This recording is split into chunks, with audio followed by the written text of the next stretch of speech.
ఖమ్మం నగర శివారులో భారీ ఆపరేషన్ స్టార్ట్ అయింది. వెలగమట్ల, వినోబా నగర్ భూదాన్ భూముల్లో పేదల ఇండ్లు కూల్చివేతలకు రంగం సిద్ధమైంది. 4 జిల్లాల నుండి వేల మంది పోలీసులు మోహరించారు. కవరేజ్ కోసం వెళ్తున్న మీడియా ప్రతినిధులు కూడా ఎక్కడికక్కడ అడ్డుకుంటున్నారు పోలీసులు. మీడియాకు అనుమతి లేదని పైనుంచి తమకు ఆదేశాలున్నాయంటున్నారు పోలీసు అధికారులు. అయితే అప్పులు చేసి ఇల్లు నిర్మించుకున్నామని అర్ధాంతరంగా వెళ్ళిపోమంటే తమ బ్రతుకు ఏంటని బాధితులు ఆవేదన వ్యక్తం చేస్తున్నారు. పోలీసులను ప్రతిఘటించేందుకు నిర్వాసిత కాలనీ యువకులు కర్రలతో సిద్ధమయ్యారు. చూస్తున్నారుగా, భారీగా జేసీబీలు, ట్రాక్టర్లతో పోలీసులు మోహరించారు. మొత్తానికి ఖమ్మం శివారులో యుద్ధ వాతావరణం నెలకొందని చెప్పాలి.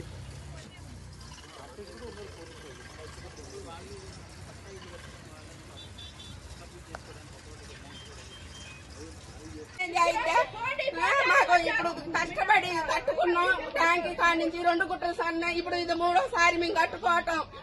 నెల నుంచి పనులు లేకోకుండా ఏం లేకోకుండా ఈయన సాయం చేస్తారని ఈయనకి డబ్బులు లేకుండా ఓటెత్తి అన్యాయం చేసి ఎవరికేసారమ్మా? ఎవరికేసారు? రేవంత్ రెడ్డి గెలవాలనే రూపాయి లేకోకుండా గెలిపించినాం. ఏమైనా ఒక్కసారి ఆయన కొంచెం సాయం చేస్తారని. కరెంటు సంవత్సరం నుంచి లేదు, నీళ్లు లేవు, నిప్పులు లేవు, కడుపుతా ఉన్న పిల్లలు అన్ని.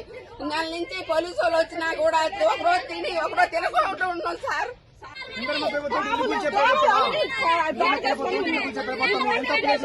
ముందుగా చెప్తా పక్కకు పోతుందా 8 సంవత్సరాల నుంచి ఉంటాను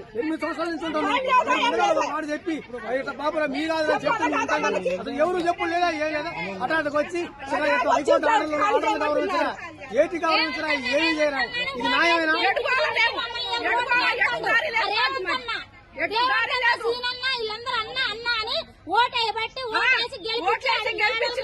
మిద్దెల మీద కూర్చోబెడితే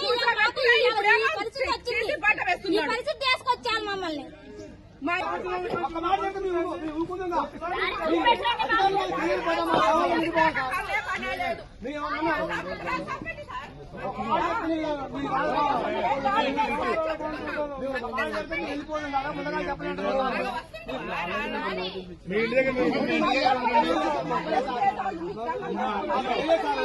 ఇప్పటికైనా తొందర చేసుకుంటే బాగుంటుంది.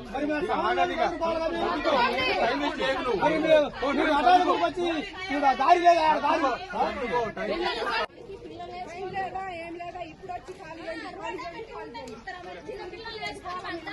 ఏమాయా ఇక్కడ చచ్చిపోతాం అందరూ, ఆడలు పిల్లలు అందరూ ఇక్కడే చచ్చిపోతాం. అప్పుడు ఏటుదారి చూపిస్తారో చూపించండి. ఇప్పటికిప్పుడు బయటికి వెళ్ళిపోమంటే మేము ఎక్కడికి వెళ్ళాలి అంటూ ఆవేదన వ్యక్తం చేస్తూ పాలకులపై నిప్పులు తిరుగుతున్నారు.